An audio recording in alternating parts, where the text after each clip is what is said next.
Well, as the Commissioner of Police of Lagos, what would you say is one crime that you've seen on the rise and you would like citizens to be aware of and also guard against?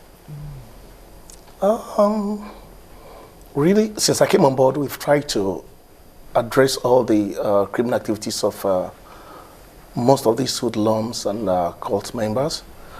We've had a kind of relatively peace in Lagos State. If you look at Lagos being the fifth biggest economy in Africa, the hub of commercial activities in West Africa. And when we see the kind of returns that we have daily, I believe it's been pretty good. We've not had any serious kind that we could say that, look, this is the thing that you need to look at. We've been trying to address it as they come. Yeah. For a case of kidnap, because that's, I don't know, we've seen cases here and there, even though at the end of the day, the police end up cracking them, which is a good thing. Yeah. But what would you advise people whose wards, family members, relatives are kidnapped? Well, the first thing is that they should alert the police, alert other security agencies like the SSS, because we have the training, we have the equipment, we have the tools to actually crack down on most of these activities. And in Lagos, we believe that when a crime is committed in Lagos, you don't go scot-free. We'll get at you, we'll get you apprehended, and you face the law. So that's one beautiful thing about Lagos, because of the support we have from both the Inspector General Police and the state government. We do everything possible to ensure that whether we have a case of robbery, armed robbery, kidnapping, or whatever, we get to do it of that, and we'll get those people. Okay. I see people asking here that, is it that there's a department in the police force where they can go in and ask for maybe how to help them with profiling? Is there departments of like social welfare, and is it free of charge? It's free of charge. You just try to meet the divisional police officers and their commanders. And it's not a matter of social welfare, it's a matter of criminal background checks. Like, this guy, has he been involved in criminal activities before? Through his thumbprint or fingerprint and everything, we want to know. We can check all this thing out. And in the span of maybe 1, 2, 3 days, you are good to go with this guy as a driver. You are good to go with this guy as a gardener. You are good to go with this guy as your domestic cook or nanny, as the case may be. Do people volunteer information to the police when it comes to this kind of matters, even when you're investigating? In most cases, yes. But let me say, even 80% of most of the successes that we have been recording is through adaptation of technology. That is the main strength that we have. Because when we have the information and we could do the documentary investigation, we go all out and track them out, because they communicate, they communicate with the V team, and through that we can get it tracked. So wherever they are, we can get them tracked and pin down to that. Quick question here from Tassamo. Please ask the commissioner how much the little background check will cost us, or is it free? It's free. they need to ask so that no one gets exploited. People keep asking. Because I think now that a lot of people know it's free, I'm sure they will besiege the stations. So many people don't know so many of these things. They think that it's cumbersome. That's why Chamberlain was asking for the process. And now that they know that it's as good as free, because daily people employ drivers, domestic aides, and they just ask word of mouth, Chamberlain, do you know this person?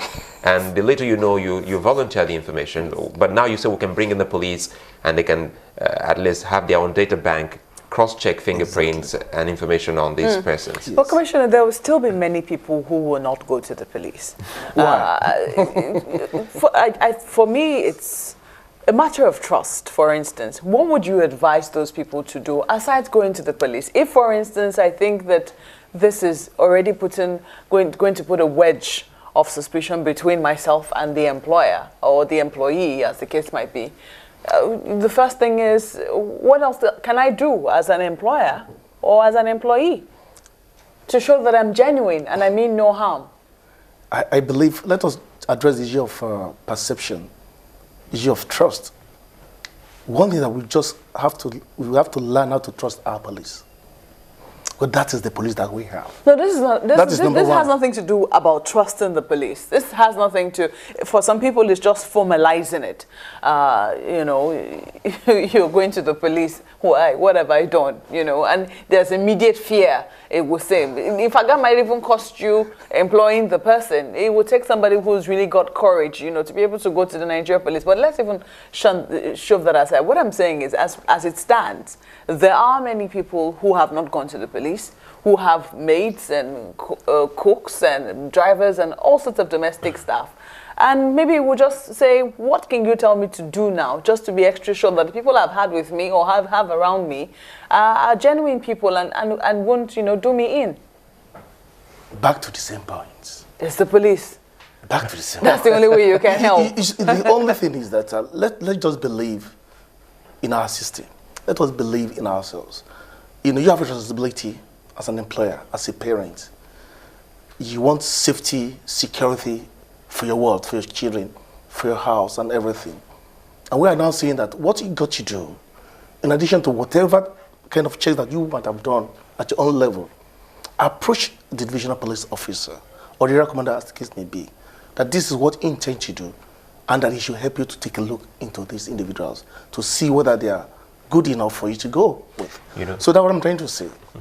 Somebody is suggesting okay, go that ahead. in addition to that, would it be a bad idea if you were to tell the person, okay, I think that's Ayo, could you just go and get a certificate of clearance from the police before you come for the job, rather than you or the person thinks that you're reporting him or her to the police. So if you ask them, go get a certificate of clearance, and then if it brings the you in turn, and then bring it back to the police, did you actually clear this? This is what I intend to do. Would that work?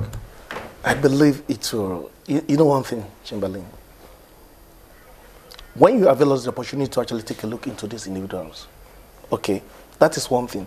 Let us take a look into these individuals and advise you whether we're going to clear them or advise them, look, please can look for another person, that this guy is not good enough. The issue of clearance or no clearance, it will not come to play. Okay, it will not come to play that, okay, you've given us the opportunity that, okay, we should take a look at this guy, check him out, and we've done it. We believe, from what we have seen, this person is good enough for you to go with. And we now assure you that, okay, this guy is good.